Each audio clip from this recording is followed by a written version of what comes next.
شما میدونید رسانه ها بیشترین کسایی بودن که توی دوران گذشته‌ای که برای ما اون اتفاقات افتاد در تمام دادگاه ها وجود داشتن و همه رسانه ها از زیر و بم پرونده ما دیگه عملا خبر دارن که چه اتفاقی میفته. ما یه شاکی بیشتر نداشتیم، اون هم وزارت نفت بوده. بانک مرکزی هیچ وجاهتی در پرونده من نداره، در هیچ جای قانونی اونها طلبکار ما نیستن. این که مداوم بیادش بگه که من طلب دارم ایشون بدهکار کلانه، این حرف بی ربطیه، به خاطر اینکه نه در پرونده قضایی همچین چیزی وجود داره، نه عملا ما به اونها بدهی داریم و نه من از بانکی تا حالا در عمرم وام گرفته باشم که بخواد به بانک مرکزی ربط داشته باشه. بانک مرکزی فقط تنها یه خزانه دار بوده، یه انبارداری هستش که قوه قضاییه اموالی که از من گرفته رو به اونها تحویل داده بوده، گفته اینا رو دست شما نگه دار تا ما بهت بگیم چه کار کنیم. مرجع رسیدگی تمام پرونده ما قوه قضاییه است. قوه قضاییه بارها و بارها اومده گفته که بدهی ایشون تسویه شده، بیشتر از حدم شده. دیگه ما از رئیس محترم قوه قضاییه که بالاتر توی این تشخیص دادن این موضوع که وجود نداره، ایشون گفتن، سخنگوی قوه قضاییه بارها اعلام کردن.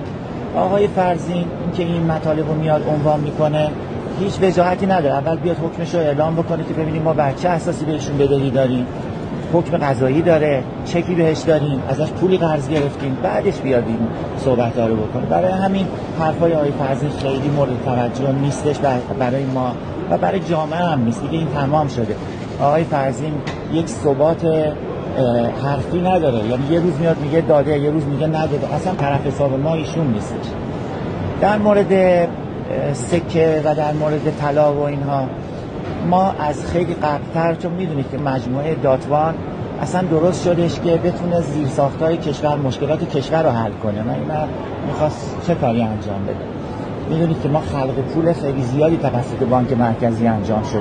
این خلق پول اومده رفته دست مردم چرخیده و الان که مردم رفتن اینو تبدیل به گوشت و مرغ و نمیدونم اینها شده، پس تاجر رسیده رفته به سمت بانک مرکزی که دلارشو به من بده.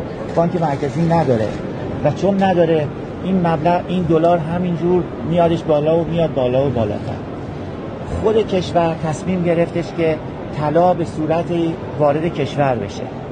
وزرا تصمیم گرفتن، هیئت دولت تصمیم گرفت، نظام تصمیم گرفت که این طلا بیاد وارد جامعه بشه، این پولها و ریال هایی که بدون پشتوانه صادر شده جمع بشه که این نذاره قیمت دلار بالا بره. این یک آیین‌نامه مشخصی هم داره. توی آیین‌نامه‌اش نوشته که انواع اوزان شمش‌ها که روش اسم کارخونه تولید کننده وجود داشته باشه، عیارش نوشته شده باشه، سریال داشته باشه، چارگوش باشه، همه اینا انواع اوزان میتونه وارد بشه. حتی اما زیر 1 کیلو این اتفاق نفته که وقت گمرک رو نگیره. بانک مرکزی خب این طلایی که ما میاریم، ما طلای 999 و 9، یعنی بالاترین نوع عیاره. بانک مرکزی این طلا رو میگیره، میبره داخلش مس و آهن میزنه، تبدیل به عیار 900 میکنه، تبدیل به سکهش میکنه. سکه هم میادش با اسنویسی و خواهش و تمنا به دست مردم میده که شما بیان اینو از ما اسنویسی بکنید. بعد قانون هم میذاره تو از سن 18 سالگی به بالا نمیتونی بخری. نمیدونم تو 15 تا آقا تو پول دادی دست مردم، روی پولت امضای خودت هست و امضای وزیر اقتصاد. اینو که نمیتونی بگی که انگار چک کشیدی دست مردم بعد میگی که آقا تو نیا اینو بخر، یا براش محدودیت میذاری. 30%، 15% بالاتر قیمت حباب داره. 25% هم دارن از مردم مالیات میگیرن. یعنی هر کسی که داره این طلا رو میخره برمیداره میبره، اگه یه روزی بخواد بره تو خارج کشور نصف پولش نیست. این باید توی اینجا این حباب ها شکسته بشه و اینا همه فساده. اینها وقتی ما میتونیم طلا رو بیاریم در اختیار مردم با قیمت واقعی بذاریم، برای چی نباید این اتفاق بیفته؟ ایشون قانون تفسیر کرده. به محض اینکه طلاها وارد کشور شد، خب ما قانونی آوردیم بردیم دادیم در تحویل گمرک.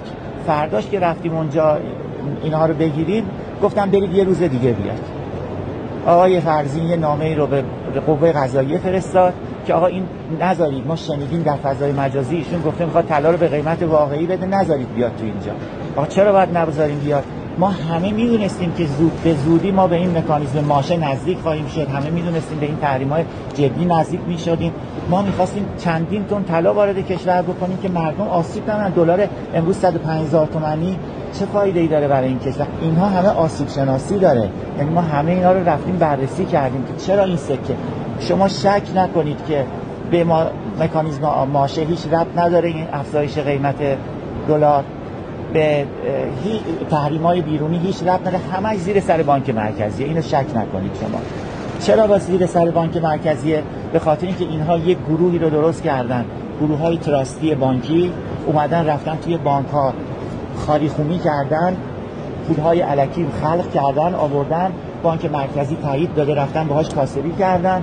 امروز اگر که میخوان اون پول رو برگردونن، بعد بیان از کف بازار تهران پول جمع کنن، باید طلا جمع کنن تا بتونن اونها رو جواب بدن.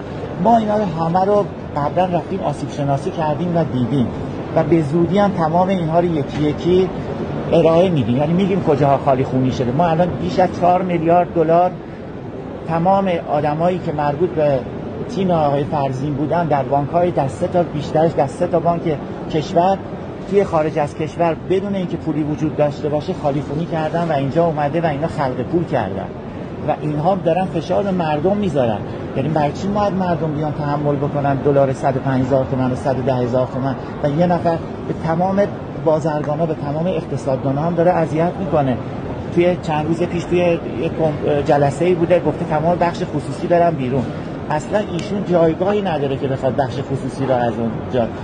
اینها اگه دخالت نکنن خودت مردم کشور رو درست میکنن. همه یک تیمی درست کردن، کاسبی میکنن با هم دیگه، کارهای اینجوری دارن. در مورد طلای ما هم ایشون اومده تفسیر کرده، اومده میگه که قانون نوشته انواع اوزان طلا میتونه به کشور وارد بشه. حتی قانون اومده گفته حتی منشأ پولش هم مهم نیست، یعنی اینقدر مهمه برای کشور که این وارد بشه. ایشون اومده گفته نه، اون 1 کیلویی که تهش نوشته باید یه شمش 1 کیلو. آخه من به کدوم آدم یه شمش 1 کیلویی بدم به گردنش آویزون بکنه که شما تفسیرش میکنید؟ حتی اگر این باشه باید این قانون شکسته بشه. این طلا بر این اومدن آزادش کردن که بیاد این پولهای خلق شده رو جمع بکنه و ایشون نمیذاره. به هر صورت ایشون یه تیم‌هایی داره. آقای فرزین ممکنه آدم خوبی باشه، ممکنه آدم محترمی باشه، اما توانایی نداره. یک مدیر ناتوانیه که من خودم باهاش 2 دفعه جلسه گذاشتم و دیدم، بهش گفتم شما ارزو چجوری کنترل میکنی؟ ایشون گفتش که من رفتم کانالای تلگرامی درست کردم، توی اونجا به مردم تلقین میکنم که دلار داره میاد پایین، مردم اینجوری دلار رو میکشن پایین. این که نمیشه. یه بودجه درست کرده 80 میلیارد 100 میلیارد تومان داده به شرکت انفرماتیکش، به اون گفته تو برو کانالای تلگرامی بزن به مردم چی بکن. بعد هی هم به قوه قضاییه، به پلیس امنیت، به فلان میگه شماها برید مردم رو بگیرید، نذارید طلا بخرن، نذارید سکه بخرن، اعدامش کنید. آقا تو چک کشیدی، این پولی که تو روش 2 تا امضا کردی چک شماست، دست من آدمه. من خود من چند روز پیش مهمون داشتم، رفتم هتل، میخواستیم کارت بکشیم که پول هتل مردم رو بدیم. کارت 200 میلیون تومان بیشتر کار نمیکنه. من جلوی خارجی ها نمیتونم کارت بدم. آخه تو برای چی محدود میکنی؟ مثل اینه که من چک بکشم بدم دست شما، بعد بگم آقا اینو محدودش کنید، این چک منو نبره پایین، اینو بگیرید اعدامش کنید، چک منو سلطان سکه است نیاد بخره، اون یکی رو و کاسبیای عجیب و غریب. هر روزم الان اون مجموعهشون به جایی که به این مکانیزم ماشه به توجه کنه، به دلار 105 تومانی توجه کنه، الان یه هفته است داره در علیه من اونا اخبارای کذب میدن. یه روز میگه که زنجانی رفته دوباره نفت خریده، پول نفت نداده. آقا بعد کی رفتم اصلا؟ من کی رفتم تو نفت؟ یه روز اومده میگه رمز ارزاش. اصلا تو چه رمز ارزی من تا طلب داری که من بخوام به تو بدم یا ندم؟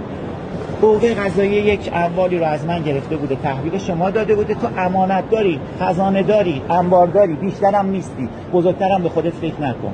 اینها رو گرفتی. قوه قضاییه هر وقتی گفتش که آقا اینا رو برگردون، برش میگردیم.